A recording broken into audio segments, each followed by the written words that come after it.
wanni nama saan mukhaacitaan maatii waati egaa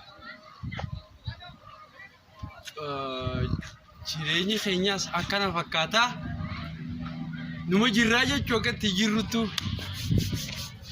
yeroo inni dabartii hawal kusannu sanirra dhaabbadeetiin dubbachuu barbaada haasawallee hin beeknu gitaaraan sirbuu beekna kanaafuu an Galataa Labuuti kaameraamaaniinis walisaa ibsaa Abdurrahman addaan hin baanu rabbiin addaan hin baasinii jechuudha kaamingisoon isinii himuu barbaadeeti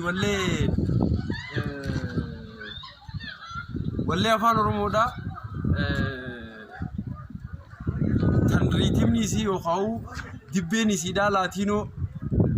taate takka hammaan si jaaladhu afaan kamiyyoon si himin amantaa gaafaan si jaaladhu kana nabboontee gaafaan si jibbeen haariin ta'etu akkasii magaalaan naannoo akkana fakkaatti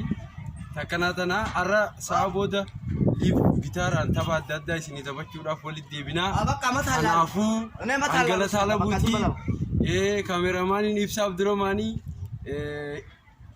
YouTube keenya subscribe godhaa isiniin jennu feetan hin godhina feetan godhaa wanni nuti taphannee isinii gadhiifnu isinitti tollaan subscribe godhu kanaafuu takkanaati hanga galgala liif seennee wal agarrutti